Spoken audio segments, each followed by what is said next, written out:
الحمد لله رب العالمين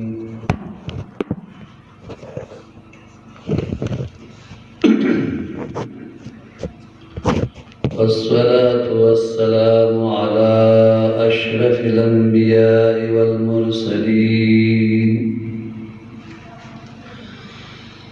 وعلى آله وأصحابه أجمعين.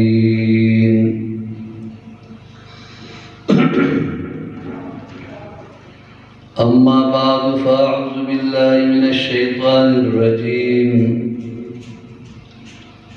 بسم الله الرحمن الرحيم.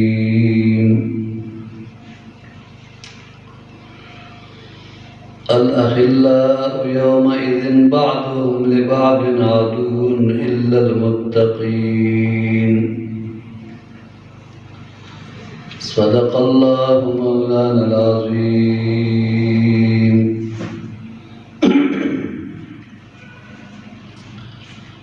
قال الله تبارك وتعالى في شان حبيبه مخبرا وآمرا: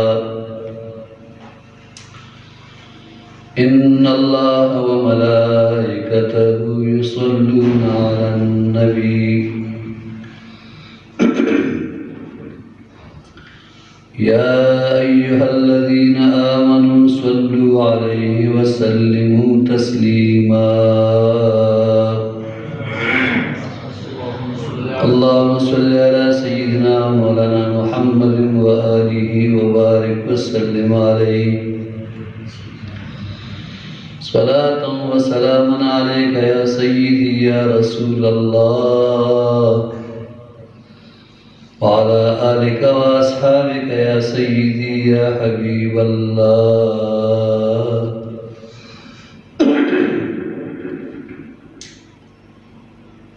معزز حاضرین کرام، الحمدللہ والمنہ. بیا منگو تاسو درس تصوف کی شامل شو. رب ذوالجلال نے دغه شرکت باعث د خپل رضا وګرځي.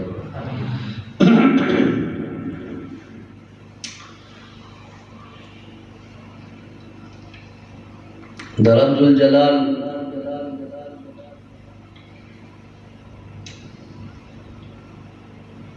د مقدس کتاب نا ستاسو حضور کی ما یو آیت کریمہ تلاوت. دا آیت کریمہ په 15 پارہ کی سورہ الزخرف کی آیت نمبر 67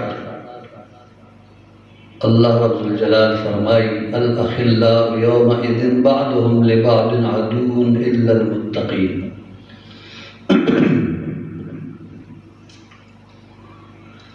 خواږه جوړ دوستان به په دغه ورځ د قیامت د یو بل دشمنان، مگر پرهیزګار خلق به د یو بل هم هغسې دوستان وي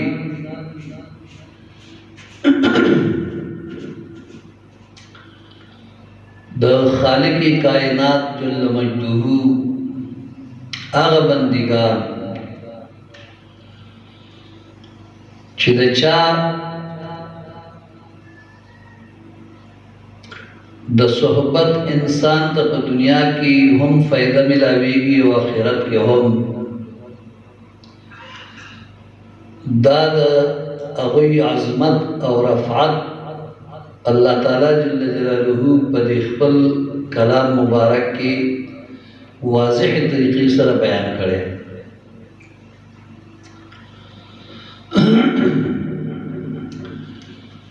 یعنی د چا د دوستۍ دارومدار چې تقوا وي، پرهیزګاري وي، داخل په قیامت کې په خپل منځ کې د یو بل دشمنان نه بلکې دوستان وي. څنګه چې په دنیا کې د الله جل مجده د رضا لپاره د یو بل سره دوستی کولا، دغسې به په قیامت کې هم د دوی دوستی ډېره فایدهمنده ثابته شي. کوم وخت چې د امت مسلمه کاروان د لومړۍ صدۍ هجرۍ نه تیر شو او د زمانې د نبوت نه د حسي او زماني لرېوالي په بنیاد باندې د ماده پرستۍ، خواهشاتو او د شهوتونو خطره زیاته شوه، نو دغه وخت کې د تصوف د سلیبس ضرورت محسوس شو او بیا باقاعده خانقاهي نظام مروج شو چې د هغې مطلب او مقصد خلکو لره د الله جل مجده طرف ته مایل کول او په انساني زړونو کې دننه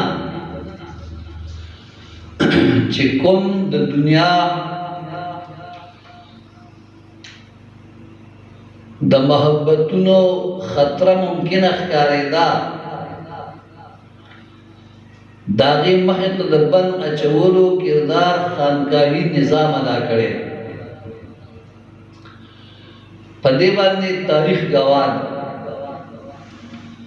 چې د خانقاهي نظام د برکت اسلام داسې حدودو ته خور شو چې د دې نه وړاندې دومره اندازې سره نه و جلوهګر شوی. د خانقاه د نظام د برکته چې کوم خلق مخکې نه په دایرې د اسلام کې موجود وو، د هغوی دین او ایمان ته نور تقویت هم میلاو شو، د هغوی سوچ او فکر ته نور پوخوالی حاصل شو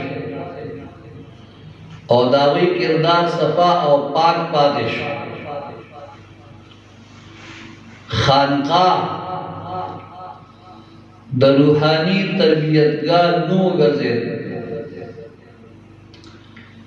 خانقاه د اخلاقو د تبلیغ نو ګرځېد، خانقاه د باطن د صفایۍ هغه مرکز ته ویلی شو چې د کوم مرکز نه د اصلاح د نفس کاروانونه ووتل او د خلکو خیرن زړونه پاک او صاف شو. خانقاه د قرآن او سنت د تعلیم مرکز باندې یاد شو. خانقاه په اسوه حسنه باندې د عمل کولو لیبارټري وګرځېده. تر دې حده چې نن پورې د خانقاه د فیض دا اثر دی چې بر صغیر پاک و هند کې دننه د پاکستان غوندې اسلامي مملکت وجود ته راغی او تر اوسه پورې خانقاه خپل کردار ادا کوي. په موجوده زمانه کې چې څرنګه په نورو شعبو کې زوال پیدا شو، داسې د خانقاه طرف ته هم د زوال حمله راغله. څرنګه چې د مدرسې، مکتب او د مسجد کوم حقیقي عظمت و، د هغې په لحاظ خلکو کې د خپل کردار په سبب فرق راغی. همدارنګه په خانقاهګانو کې هم ورځ په ورځ تبدیلي زیاته چلېده او صورتحال کې واضح فرق راغی. په بخاری شریف کتاب الرقاق باب ذهاب الصالحین جلد نمبر 2 صفحہ 952 کې د رسول الله صلی الله علیه وسلم دا حدیث مبارک تا نقل کړی دی چې رسول اللہ صلی اللہ علیہ وآلہ وسلم مبارک فرمائی: یذهب الصالحون الاول فالاول وتبقى حفالة كحفالة الشعير او التمر لا يباليهم الله بالة او كما قال عليه الصلاة والسلام. حضور صلی اللہ علیہ وآلہ وسلم مبارک فرمائی چې نیکان خلق پرورو د دنیا نه اوچت شي.